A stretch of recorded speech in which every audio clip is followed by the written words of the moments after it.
गर्मी ने मुझे धरती का दूसरा सूरज बना दिया।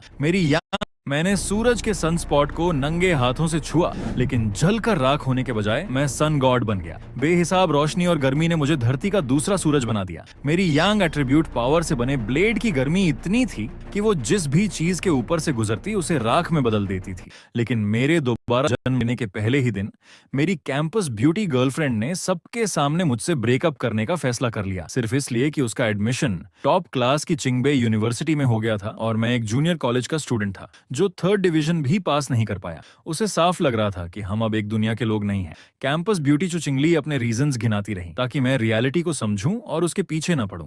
चुचिंगली को इसमें कुछ भी गलत नहीं लगा। अलग अलग माहौल में रहने की वजह से दोनों के रास्ते अलग होने ही थे। जब सब लोग मेरा मजाक उड़ा रहे थे, मैंने बिना किसी परवाह के ब्रेकअप की मांग मान ली। मेरा इतनी आसानी से मान जाना चुचिंगली को हैरान कर गया। जब उसने मुझे बिना किसी अफसोस के मुड़कर जाते हुए देखा, इस अजीब एहसास की वजह से चुचिंगली ने मुझे रोकने की कोशिश की और मेरे पूछने पर उसने कहा कि मैं चाहे कुछ भी कर लूं, वो दोबारा कभी रिकॉन्सिलिएशन नहीं करेगी। मैंने बिना किसी एक्सप्रेशन के कुछ सेकंड तक उसे देखा और बस 4 शब्द कहे, ज्यादा मत सोचो। ये सुनते ही चुचिंगली का टेम्परेचर हाई हो गया और शर्मिंदगी से उसका चेहरा लाल हो गया और मैं आसपास के लोगों की बातें सुनकर बस हंसना चाहता था। चुचिंगली और इन लोगों को बिल्कुल नहीं पता था कि आगे क्या होने वाला है। पैसा, एजुकेशन, सोशल स्टेटस सब कुछ राख हो जाएगा, क्योंकि 1 साल बाद पूरी दुनिया में स्पिरिचुअल एनर्जी वापस आएगी। दुनिया पूरी तरह से बदल जाएगी, सोसाइटी के नियम फिर से लिखे जाएंगे और कल्टीवेटर्स का जमाना आने वाला है। पावर ही हर चीज को मापने का स्टैंडर्ड बन जाएगी। पिछली जिंदगी में मैं बस एक आम इंसान था जो दुनिया के अंत में किसी तरह जी रहा था।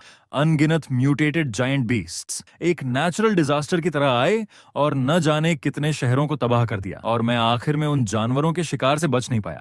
मैं उनके मुंह में समा गया। उस कोल्डनेस और डिसअपॉइंटमेंट के बीच मेरे अंदर बदला लेने की इच्छा एक्सट्रीम पर पहुंच गई और ठीक उसी समय मैं यूनिवर्स के अल्टीमेट सिस्टम से जुड़ गया। उसने मुझे स्पिरिचुअल एनर्जी की वापसी से 1 साल पहले दोबारा जन्म दिया। इस सिस्टम के पास यूनिवर्स का टॉप लेवल एल्गोरिदम था जो मेरे कॉन्टैक्ट में आने वाली स्पिरिचुअल चीजों के बेस पर मेरे लिए टेक्निक्स बना सकता था। अभी ज्यादातर लोगों को स्पिरिचुअल एनर्जी की वापसी का कोई अंदाजा नहीं है। मुझे इस दौरान स्पिरिचुअल एनर्जी से होने वाले हर एक बदलाव को अपने फायदे के लिए इस्तेमाल करना है। उस वक्त ब्रॉडकास्ट टेलीविजन पर कुछ न्यूज चल रही थी, भारी बारिश की रिपोर्ट्स और टूरिस्ट स्पॉट्स पर पेड़ों का रातों रात अचानक बढ़ जाना। न्यूज में लोगों को शांत करने और इन अजीब घटनाओं से इनकार करने की बजाय लोगों को सावधान रहने की सलाह दी जा रही थी। लेकिन मेरे जैसे इंसान के लिए, जिसे अंदर की बात पता थी, ये साफ था कि ऑफिशियल तौर पर कुछ चेतावनियां दी जा रही थी। ये सियानेशन का एक टिपिकल तरीका था जिससे लोग धीरे धीरे सिचुएशन के लिए तैयार हो जाए और अपने देश पर भरोसा रखें। इसमें मेहनत तो लगती थी, लेकिन इसका इफेक्ट पड़ोसियों के तरीकों से कहीं ज्यादा बेहतर था। इसी बीच मैं भी फोन फोरम पर कुछ अजीब इवेंट्स की तलाश कर रहा था। एक न्यूज ने मेरा ध्यान खींचा। चिंगबे कैंपस में यूवी रेज की इंटेंसिटी नॉर्मल वैल्यू से कहीं ज्यादा थी। दूसरे लोगों ने भी ये न्यूज देखी, लेकिन उन्हें यकीन नहीं हुआ। वो चिंगबे यूनिवर्सिटी से ज्यादा दूर नहीं थे और वहां तो घने बादलों वाला मौसम था, जबकि न्यूज रिपोर्ट में चिंगबे के नॉर्थ कैंपस का टेम्परेचर 74 डिग्री तक पहुंच गया था। कमेंट्स में लोगों की डिसबिलीफ भरी बातें देखकर मैं थोड़ा मुस्कुराया। अभी ज्यादातर लोग इन खबरों को बस एक गिमिक समझ रहे थे। सिर्फ मैं जानता था कि मेरा पहला मौका आ गया है। 15 मिनट बाद चिंगबे यूनिवर्सिटी के नॉर्थ कैंपस गेट पर मैंने अपने चेहरे से पसीना पोंछा। यहाँ का एबनॉर्मल टेम्परेचर वाकई में अजीब था। सूरज की रोशनी जमीन पर पड़कर चमकदार धब्बे बना रही थी। 3000 की सैलरी वाला सिक्योरिटी गार्ड भी गर्मी बर्दाश्त नहीं कर पाया और भाग गया। मैं उस जलन को सहते हुए आगे बढ़ा और जैसे ही मेरा हाथ उस रोशनी के धब्बे से टकराया, मेरे कानों में सिस्टम की आवाज गूंजी। यांग एट्रीब्यूट में तेज उतार चढ़ाव का पता चला। यांग एट्रीब्यूट डेटा टेम्पलेट अनलॉक किया जा रहा है। अचानक गोल्डन लाइट धागों की तरह मेरे शरीर में फैलने लगी। फिर मेरे शरीर से एक चमकदार गोल्डन लाइट निकली। भागते हुए सिक्योरिटी गार्ड्स की आंखें चौंधिया गईं। उन्हें समझ नहीं आया कि क्या हुआ, लेकिन वो हैरान जरूर थे। पर वो ये नहीं जानते थे कि मेरा शरीर आग की तरह जल रहा था और दर्द हड्डियों तक महसूस हो रहा था। तभी सिस्टम की आवाज फिर से आई। टेक्निक्स तैयार हो गई है। आपको यांग एट्रीब्यूट टेक्निक गोल्डन सन ब्रीथिंग मेथड मिल गया है। उसी समय चिंगबे के दूसरे गेट पर न्यू स्टूडेंट्स के रजिस्ट्रेशन के लिए मेरी एक्स गर्लफ्रेंड चुचिंगली भी प्राइड से आई। उसकी खूबसूरत शक्ल देखकर कई सीनियर्स उससे बात करने के लिए आगे आ रहे थे, लेकिन चुचिंगली को उनमें कोई इंटरेस्ट नहीं था। तभी उसके पीछे आसमान छूती एक लाइट का पिलर फट पड़ा।